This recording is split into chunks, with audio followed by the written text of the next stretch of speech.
Bon là on est parti louer une voiture. Je vais vous donner un tips. Parce que la chaîne de Muslim Impact, l'objectif c'est de donner des tips à tous les niveaux. Quand vous faites des locations de voitures, ce qu'il faut absolument faire, c'est de faire une vidéo de toute la voiture pour regarder vraiment tout, à tous les angles. Parce qu'avec des photos, des fois il y a des choses que vous ne voyez pas. Et quand vous allez redonner la voiture, il y a ça, c'était pas là. Il y a ça, c'était pas là. Mais vu que vous n'avez pas les photos, ben, vous ne savez pas prouver qu'il n'y avait pas. Et donc quand vous faites une vidéo, au moins vous pouvez mettre pause dans les vidéos, regarder, faire des zooms, etc. pour voir si c'était bien là ou pas là. On se dit à très vite pour la suite.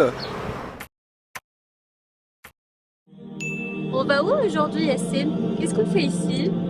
Alors ici on est à Séville. Séville, c'est juste à côté de Cordoue, Cordoba. Et en fait à Cordoue, il y a une histoire de la civilisation musulmane qui est juste incroyable. Et en fait, on est ici pour deux raisons. La première, c'est qu'avec Taïeb, chaque mois, on fait ce qu'on appelle un working trip. C'est-à-dire qu'on voyage dans un pays, on voyage dans une ville à deux. Et là, bah, du coup, t'es avec moi. Et l'épouse de Taïeb aussi, elle est avec nous. Pour se rejoindre et travailler en présentiel. Parce que quand on travaille en ligne, bah, des fois tu n'avances pas comme tu veux parce que tu as des distractions, tu es chez toi, etc. etc. Là, l'objectif, c'est de faire des working trips et de faire en sorte qu'on s'enferme pendant 2 fois 4 heures dans une maison, dans un appartement, un hôtel, Airbnb, peu importe, et qu'on avance énormément pendant ces 4 heures. Et la deuxième raison, on ne veut pas juste faire des working trips pour faire des working trips. L'objectif, c'est aussi qu'on puisse se voir dans des endroits stratégiques. Qu'est-ce qu'on entend par endroits stratégiques? C'est des endroits où on va pouvoir s'élever spirituellement, personnellement et financièrement. Et ici, en l'occurrence, on veut s'élever spirituellement parce que à Cordoue, c'est très bien l'époque andalouse. À l'époque andalouse, les musulmans, ils étaient à la pointe de la technologie ici. Et c'était eux qui avaient, qui géraient les choses ici. Et ensuite, bah, il y a eu le déclin. Parce que après, bah, du coup, la civilisation musulmane aujourd'hui, quand tu regardes en Andalousie, elle est très peu représentée. Et on a envie de comprendre ce qui s'est passé et donc d'apprendre l'histoire de la civilisation musulmane, parce que c'est en apprenant l'histoire de la civilisation musulmane, en apprenant potentiellement des erreurs qu'ils ont faites, que derrière nous, on va pouvoir avancer vers notre mission. Et pour ce working trip, on a décidé de vous prendre avec nous pour vous montrer les coulisses d'un business en ligne. Montrer les coulisses de ce qui se passe à l'intérieur de Muslim Impact. Pour que vous puissiez comprendre comment ça se passe. Taïeb, comment il est dans la vraie vie. Moi, comment je suis dans la vraie vie. Etc. etc. Donc, let's go. Bon, là, on vient de finir, du coup, on a fait une séance de dhikr. Alhamdoulilah le matin. Ensuite, on a avancé sur le travail. Franchement, on a charbonné. C'est très productif. C'est quoi le programme sur les working trips? C'est quoi la structure? Les working trips, on les fait sur 2 jours. Le premier jour, en général, c'est un jour où on va analyser tout ce qu'on a fait durant le mois. Qu'est-ce qu'on a fait de bien, qu'est-ce qu'on a fait de mal, que ce soit sur l'aspect un peu métrique, donc les chiffres, mais pas que, aussi sur notre personnalité, ce qu'on s'est bien senti, qu'est-ce qu'on pourrait améliorer, etc. Ça, c'est le premier jour.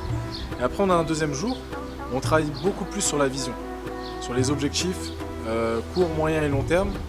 Et donc voilà, comment est-ce qu'on peut impacter plus, comment faire en sorte que Muslim Impact et la vision et la mission et les valeurs de Muslim Impact, elles continuent d'être véhiculées, que ce soit au sein de la boîte ou à l'extérieur de la boîte, pour qu'il y ait toujours une cohérence avec notre mission au final. Alhamdoulilah. Du coup là c'est quoi? C'est comment? On va faire quoi là maintenant? Là on va petite pause. Essaye. On va petit déjeuner. Ouais. Il est quelle heure? 11h je crois. On petit déjeune à 11h30. 11h30. Alors qu'on s'est réveillé à 7h30. Ouais c'est ça. Alhamdoulilah. On se dit à tout à l'heure, prenez soin de vous.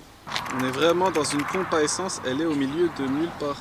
Alors monsieur, vos sentiments à chaud de vos courses en espagnol? Je suis très bien débrouillé. Ouais. J'ai réussi à dire merci et non en espagnol. Are you serious? On va visiter la mosquée cathédrale.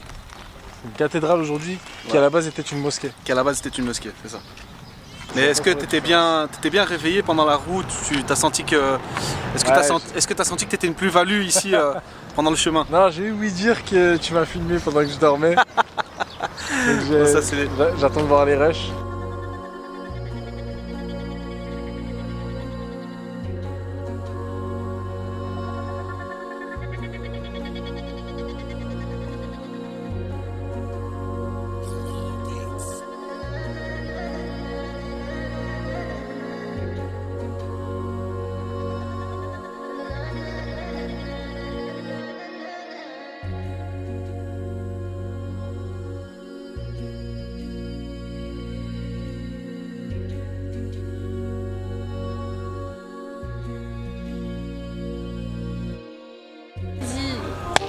bon, on est arrivé à 18h30. On est arrivé à 18h30. Pourquoi je parle de 18h30? Tu sais, quand tu les détails, c'est que ça sert à rien, tu sais même pas quoi dire. On va faire un truc, toi tu bouges les lèvres et moi je parle. Et en fait, ce que vous savez pas, c'est que moi à la base, je suis parti de loin, très loin, et je suis arrivé ici. Et hier, j'ai mangé un couscous, il était incroyable. Ah, vas-y, frère, je sais même pas ce que t'es en train de dire. Voilà, Aujourd'hui, on est à la mosquée cathédrale de Cordoue. Bon, il faut savoir que c'est en Andalousie. Et pourquoi on a décidé de venir en Andalousie? Parce qu'il y avait quand même un contexte historique qui s'y apprête, et notamment qui rejoint un peu notre mission, qui est la mission de Muslim Impact, revivifier l'âge d'or musulman. Et il faut savoir que l'Andalousie, à l'époque, c'était une terre qui était musulmane. Et c'était pas seulement une terre musulmane, c'était justement une terre, une époque, justement, où les musulmans vivaient aussi avec les juifs, et ils vivaient aussi avec les chrétiens. Il faut savoir que là où on est là, la mosquée cathédrale, c'était à la base un temple romain qui est devenu une basilique, qui après est devenu une mosquée, et encore après qui est redevenu une cathédrale. Donc en fait, moi ce qui m'intéresse et ce qui m'animait dans ce voyage, c'était que Muslim Impact, on essaie de reconstruire en gros cet âge d'or musulman en repartant vers un des berceaux de l'histoire musulmane. C'est quand même incroyable qu'on se tape de Belgique jusque ici Cordoue pour rentrer dans ce monument, pour visiter la mosquée cathédrale, et qu'on arrive devant là, je suis devant là, c'est des centaines et des milliers de kilomètres. J'arrive devant et c'est fermé. On a fait tous les efforts qu'il fallait, et une fois arrivé ici, bah, subhanallah, Allah Azza wa Jal, il nous dit vous avez fait les causes, mais les résultats ils dépendent de moi. Et face à ça, tu as deux façons de voir les choses. Soit tu en veux à la terre entière et tu te dis purée, j'ai fait tout ça au final, je peux pas rentrer. Ou alors tu dis qadar Allah, Allah Azza wa Jal, il a voulu que je rentre pas, ben, je vais pas rentrer. Et au final, des fois ça fonctionne, et des fois ça fonctionne pas. Il faut dire alhamdulillah dans tous les cas.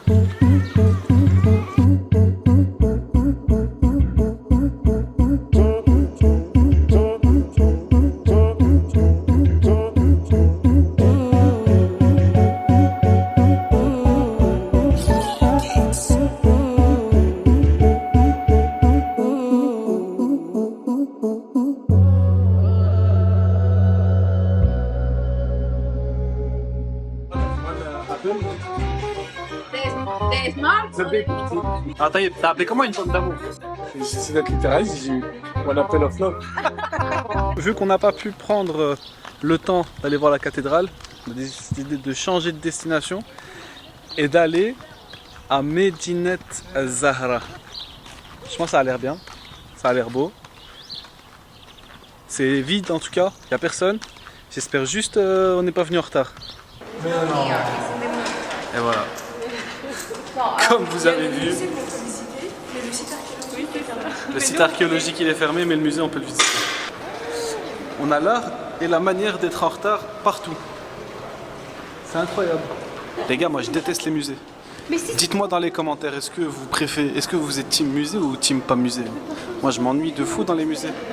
Vous voyez ça, vous dites ah waouh, trop bien et tout. Bon en fait c'est peut-être intéressant si ça part de ce qui nous intéresse.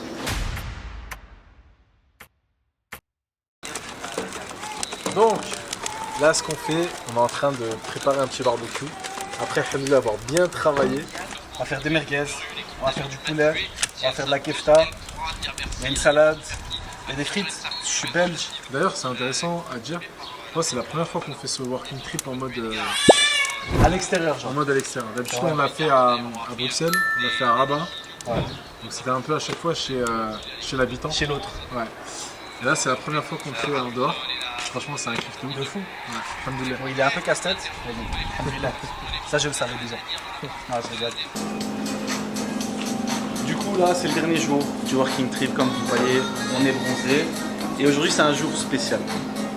Aujourd'hui, on est venu dans justement une boulangerie. Pourquoi on est venu dans une boulangerie? Parce que c'est l'anniversaire de Taïeb. C'était l'anniversaire de Taïeb. Et il ne sait pas qu'on lui fait une surprise. Aujourd'hui, on est venu lui acheter un gâteau. Lui, il aime bien les gâteaux aux fruits, donc on lui a pris un gâteau au chocolat.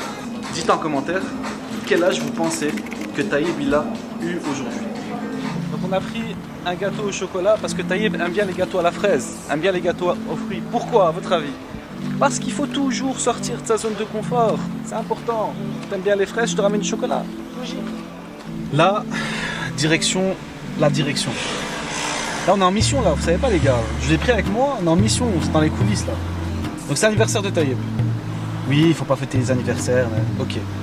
Nous, on veut juste faire plaisir. On n'a pas la nia de fêter l'anniversaire. On veut juste faire plaisir à Taïeb. On sait qu'il aime bien les bonbons. On sait qu'il aime bien les bonbons. Et donc, vous l'aurez compris, on va partir lui acheter des fruits et des légumes. Parce que justement, il aime bien les bonbons. Et parce qu'il faut sortir de sa zone de confort. Non, là, pour le coup, on va vraiment lui acheter des bonbons. On a regardé un petit peu ici, on a Séville. On a regardé un petit peu ici les magasins. Il y a des magasins de bonbons. Apparemment, les Espagnols, ils sont très bons dans les bonbons. Ça, je savais pas du tout. Et comme Taïeb, il aime bien les bonbons, bah, let's go, bismillah.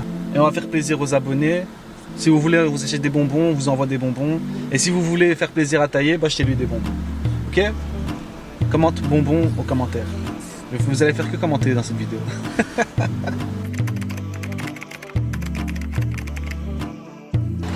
Ça, c'est les bonbons préférés de Taïeb apparemment.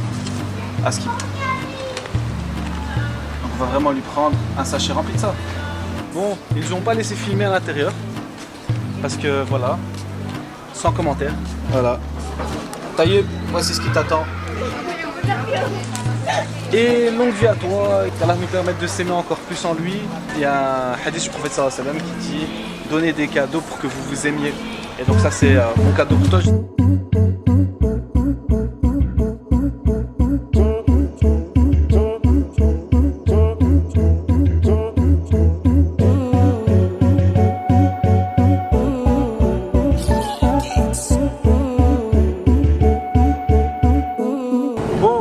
Direction la maison, on va aller faire la surprise à Taïeb. Vous êtes dans la confidence, mais lui il sait pas du tout ce qui est en train de se passer là. On est en train de préparer tout ça avec son épouse qui est là-bas, qui est complice avec mon épouse aussi. On essaie de trouver le meilleur scénario possible. On se dit dans 3, 2, 1, go! Bon, équipe, là il y a le gâteau de Taïeb. La maison elle est là. J'ai laissé la voiture ici. Normalement, je suis censé la mettre là-bas dans le portail, mais pour qu'ils ne sachent pas qu'on est là, je vais passer par là.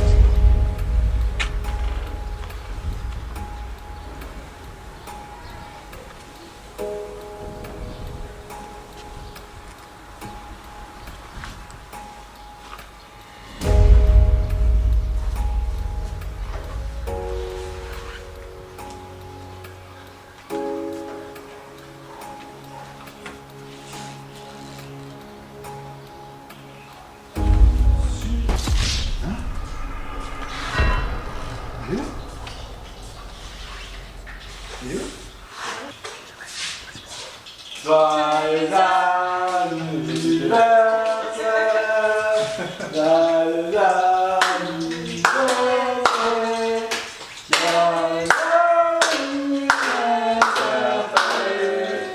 joyeux anniversaire. Mais je t'aime en Allah, mon frère. C'était un cadeau. Tu l'as fait un jour après, donc c'est plus bizarre. J'ai fait un jour après, donc c'est plus bizarre. Ouais, c'est magnifique. Les gens définissent la confiance en soi comme étant l'art et la manière de pouvoir se dire et s'auto-manipuler et s'auto-influencer que nous sommes capables de pouvoir faire n'importe quoi. Non, mais tu as une Non mais attends, perception. attends, je vais juste l'arrêter tout de suite. Attends. Petite parenthèse. Aujourd'hui. Excuse-moi, mais la caméra est tournée vers moi. Petite parenthèse. Non, c'est très simple. Là, tu as sorti une définition que même la caméra woman et moi, on n'a jamais validé. Mais c'est pour On ça n'a que pas dit ça. c'est pour ça que Moi, je t'ai dit. défini C'est comment pour ça que c'était. je vous ai dit, il faut lui offrir un dictionnaire pour son anniversaire. Il en a besoin. J'ai posé une question à ChatGPT. Le musulman peut-il avoir confiance en soi ou doit-il avoir seulement confiance en Dieu? Selon la tradition islamique, y compris la jurisprudence malikite, il est tout à fait acceptable pour un musulman d'avoir confiance en soi, à condition que cette confiance ne remplace pas ou ne diminue pas la confiance en Dieu. Le tawakkul. La confiance en soi, c'est la reconnaissance des capacités personnelles. L'islam encourage les individus à reconnaître et à utiliser leurs capacités, donc à reconnaître et à utiliser leurs capacités données par Dieu. Je continue, le prophète sallam a dit « Attache d'abord ton chameau, puis place ta confiance en Dieu ». Cela signifie qu'un musulman doit faire de son mieux dans tout ce qu'il entreprend et ensuite se fier à Dieu pour les résultats. En gros, c'est ce que dit Yassine en général. Bon bah c'est la fin, alhamdulillah, ça s'est super bien passé, c'était excellent, que des bonnes choses. J'ai appris que Taïeb c'était un mauvais perdant, qui trichait quand on joue, mais sinon à part ça, il reste dans mon cœur, ça reste une bonne personne. Les révélations sont dures, mais la sortie c'est sûr. C'est le premier vlog d'une longue série, Inch'Allah. Là c'est bon, on a investi dans un appareil photo, on a investi dans des micros aussi pour la qualité du son, on ne sait pas du coup ce que ça va donner. Et rendez-vous le mois prochain pour une nouvelle aventure. Yes. Comme vous le voyez, il est toujours aussi à l'aise avec les caméras. Et moi, je vais apprendre petit à petit à me délester de cette image quand j'ai la caméra. Inch'Allah, je vais être à l'aise à 100%. C'est très sous-côté le fait de se voir en présentiel. Donc on l'a vu, hein, quand les événements du Muslim Business Tour, il y a beaucoup de valeur, il y a beaucoup d'énergie. Ben là, en réalité, vu que c'est un peu plus intime, on travaille sur une entreprise, et ben, pareil, on se rend compte qu'en fait, on avance des fois en 2-3 mois, en l'espace de 2 jours, alors que si on est totalement en ligne, on ne va pas avancer aussi. 1, 2, 3. Assalamu alaikum.